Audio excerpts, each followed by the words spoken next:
Chers amis internautes, bonjour, bonsoir. Mes collègues humoristes remontent au créneau pour me cracher à la gueule. C'est devenu maintenant une habitude, mais là, ils ont remis les découvertes. TeamSeat qui prétend que je suis un rat dans une boîte de chaussures. Il faut savoir quelles sont les causes. Et le départ, c'est la censure. C'est parce qu'il s'est retrouvé enfermé dans une boîte à chaussures comme un rat, c'est interdit de télé, interdit de radio, qu'on en a fait ça, qu'on en a fait un homme qui veut exister.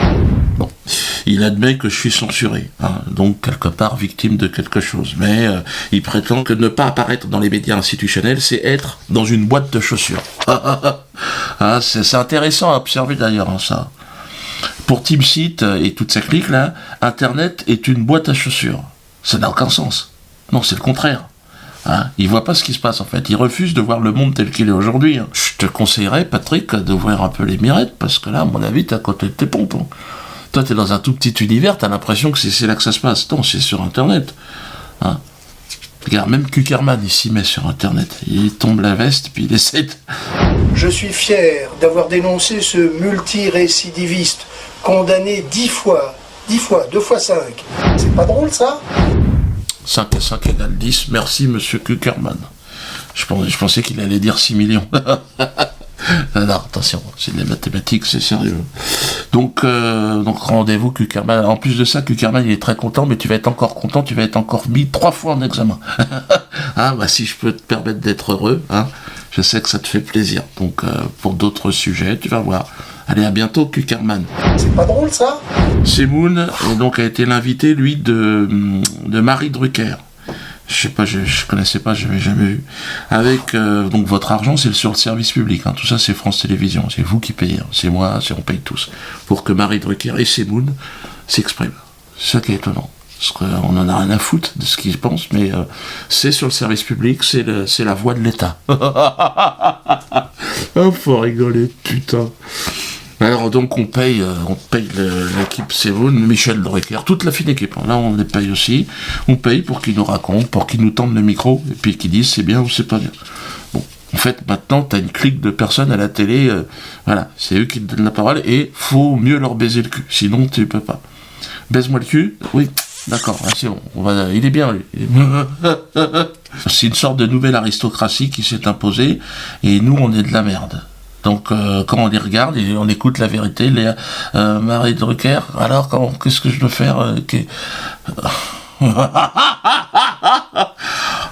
c'est pour ça moi j'ai décidé de sortir de ce truc-là, vous l'avez compris, hein, sortir du show business. C'était pour moi comme un champ de plantation, tu sais, d'esclaves. Donc je suis sorti, je pense qu'il faut qu'on s'émancipe chacun de ce système qui est entièrement sous contrôle d'un groupe de personnes qui nous est parfaitement hostiles. Et vous l'avez vu, l'exemple de cette hostilité, Semoun et Marie Drucker qui disent Dieudonné n'est pas drôle, regardez. Vous étiez vraiment sur la même longueur d'onde, vous parliez, vous dénonciez le racisme en vous faisant passer pour des racistes, etc. À quel moment ça a basculé ? C'est-à-dire que vous avez gardé votre ligne et lui, moi, je suis restée noire, vu... il est plus juif, c'est bizarre, hein. Quand on a commencé, on était le symbole de l'antiracisme, le petit juif, le gros noir. Et puis là, je sais pas, c'est totalement surréaliste. Il est devenu ce qu'on dénonçait, quoi. Si je vous dis que je le trouve encore drôle, on va m'insulter.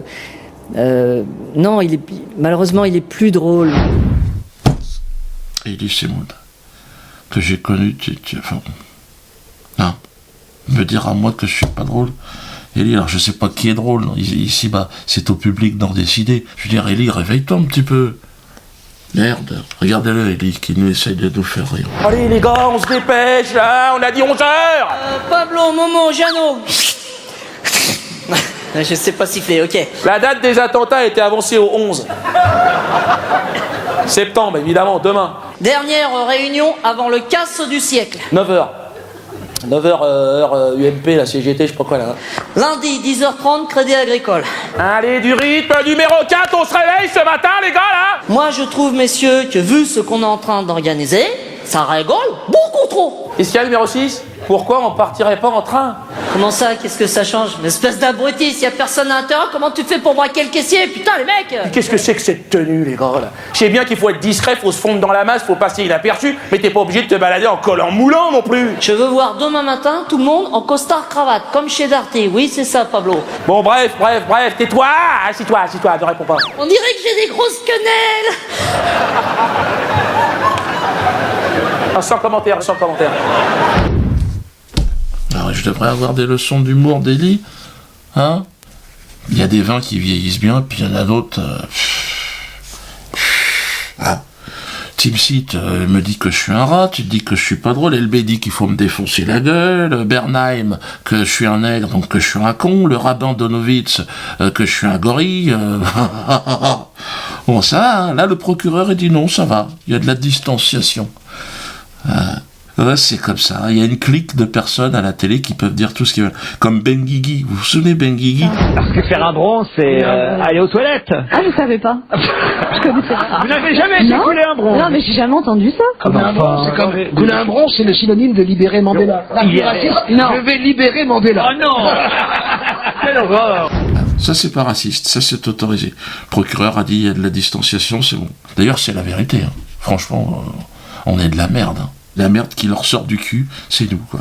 Bon, c'est un certain concept. Hein. Moi, je dis qu'il faut pas les énerver, il faut les laisser tranquilles, puisqu'ils sont complètement possédés. Hein. Il faut qu'on parte. La paix et la non-violence. Cette terre, elle est à tout le monde. On est né sur cette planète, on a le droit d'avoir un endroit où vivre tranquillement. Par contre, on ne peut plus vivre ensemble. Avec toute cette clique de personnes, on peut pas. Ils nous sont trop hostiles, on peut pas vivre avec eux. Donc nous, on va vivre à côté, c'est tout. Eux, ils continuent leur truc, à être les plus drôles du monde, c'est Moon, continue. Puis tu vas faire rire les gens, puis moi je continue. Puis le tout, c'est que toi, on se respecte. Moi, c'est ce que je propose. Bon, si tu veux commencer à me cracher à la gueule, bon.